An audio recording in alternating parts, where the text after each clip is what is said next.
Magandang umaga po. Narito ang inyong ulat ng panahon para sa Lunes, ika-17 ng Pebrero taong 2025. Kalagayan ng mga sistema ng panahon. Low pressure area, ang LPA na ating minomonitor ay tuluyan ng naglaho. Amihan, magdadala ng maulap na kalangitan na may paminsan-minsang pag-ulan sa Batanes at Babuyan Islands. Shear line, asahan ng maulap na kalangitan na may pag-ulan sa Cagayan, Apayao, Isabela, at Aurora. Localized thunderstorms, posible ang panandaliang pag-ulan at thunderstorms sa iba't ibang bahagi ng Visayas.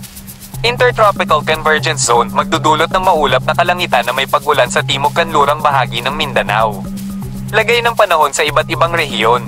Luzon, magiging maliwalas ang panahon sa karamihan ng Luzon maliban sa mga lugar na nabanggit sa itaas. Visayas, inaasahang maliwalas ang panahon, ngunit may posibilidad ng localized thunderstorms at panandaliang pag-ulan. Maging alerto sa mga biglaang pagbabago ng panahon. Mindanao, asahan ng maulap na kalangitan na may pag-ulan sa timog-kanlurang bahagi dahil sa ITCZ. Babalak ang ulat na ito ay batay sa kasalukuyang datos. Ang lagay ng panahon ay maaaring magbago anumang oras. Para sa mga regular na update, mangyaring mag-subscribe sa aming YouTube channel. Salamat po at mag-ingat. Naway pagpalain kayo ng Diyos. Dumako naman tayo sa ating partner para sa mga karagdagang impormasyon sa loob ng ating bansa. Para naman sa lagay na ating panahon, inaasahan nga rin natin itong northeast monsoon o amihan magdadala ng mga paulan, Batanes at Babuyan Islands. Samantalang itong shear line magdadala ng paulan dito sa may mainland Cagayan, Apayao, Isabela, pati na rin sa may Aurora. Nakikita naman natin mas magandang panahon sa nalalabing bahagi ng Luzon, kung saan sa may nalalabing bahagi ng Cordillera Administrative Region at Ilocos Region may mga tsansa lamang ng mga may hinang pag-ulan, at sa Metro Manila at nalalabing bahagi ng Luzon may mga tsansa naman ng mga localized thunderstorms. Although mga thunderstorm posibleng mas marami yung tsansa sa timog na parte ng Palawan. Agos ang temperatura 24 to 32 degrees Celsius. 16 to 24 degrees Celsius sa may Baguio at 22 to 30 degrees Celsius sa may Tagaytay. 24 to 31 degrees Celsius sa may Lawag at 24 to 31 degrees Celsius rin naman sa may Legazpi. Agwat ang temperatura sa may Puerto Princesa ay 24 to 32 degrees Celsius at 25 to 32 degrees Celsius naman sa may Kalayaan Islands. Para naman sa lagay ng panahon ng Visayas at Mindanao, nakikita natin sa southwestern portion ng Mindanao, doon na lang yung area na posible magpaulan ang ITCZ o Intertropical Convergence Zone.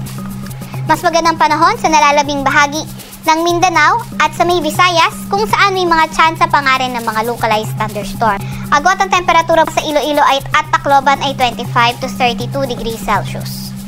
26 to 31 degrees Celsius naman sa may Cebu, 24 to 33 degrees Celsius sa may Zamboanga, at 24 to 31 degrees Celsius sa may Cagayan de Oro.